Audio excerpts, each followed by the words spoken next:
दुनिया का सबसे प्राचीनतम मानवता का धर्म है। जियो और जीने दो की प्रेरणा देने वाला धर्म है।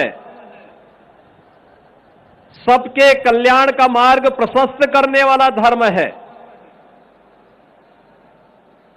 और सबके कल्याण का मार्ग प्रशस्त करने वाले इस शाश्वत व्यवस्था पर जब कोई प्रहार करेगा तो स्वाभाविक रूप से स्वयं के विनाश को ही आमंत्रित करेगा। वे ताकतें जो आज भारत को कमजोर करना चाहती हैं, वे समाज को बांटने का काम उसी रूप में कर रहे हैं जैसे कभी त्रेता युग में रावण और उसके अनुयायी कर रहे थे। बहनों और भाइयों, नाम का अंतर है। काम उस समय भी उनका बांटने का था, आज के वे लोग भी उसी रूप में कोई जाति के नाम पर, कोई क्षेत्र के नाम पर, कोई भाषा के नाम पर, कोई परिवार के नाम पर समाज को बांटने का जो कुत्सित प्रयास हो रहा है, इसके माध्यम से राष्ट्रीय एकता और अखंडता को चुनौती दी जा रही है। ये दीपोत्सव हम सबको एक नई प्रेरणा देने का एक अवसर है। याद रखना, हम सबको इस बारे में स्मरण रखना होगा। उस कालखंड में भी, त्रेता युग में मारीच भी जानता था कि सोने का मृग बनकर के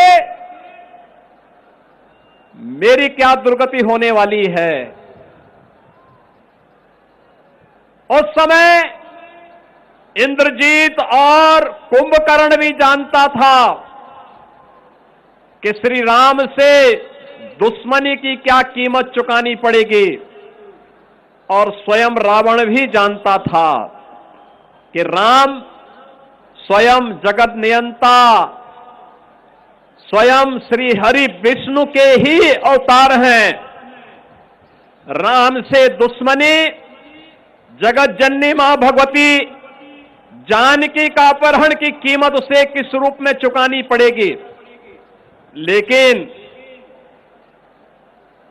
जाके प्रभु दारुण दुख दीना, ताके मति पहले हर लीना, और यही त्रेता में हुआ था। रावण हो, कुंभकर्ण हो, मेघनाथ हो, मारीच हो, खरदूषण हो, ताड़का हो, ये सब एक जैसी गति को इसलिए प्राप्त हुए क्योंकि इनका पक्ष धर्म का था, असत्य का था, अन्याय का था, अत्याचार का था, शोषण का था। और आज भी राजनीति के लिए सेम बने हुए कुछ लोगों के पितरों को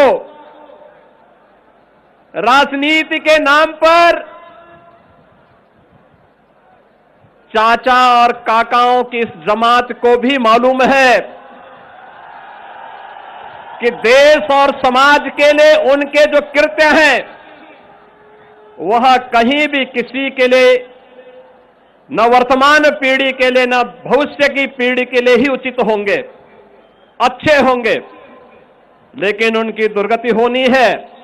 इसलिए वे लोग भी आज फिर वही कार्य कर रहे हैं, बांटने का काम, आपस में विभाजन करने का काम, ऐसे ही लोगों को प्रश्रय देने का काम कर रहे हैं जो कार्य कभी रावण ने किया था, जो कार्य कभी दुर्योधन और दुस्साहस ने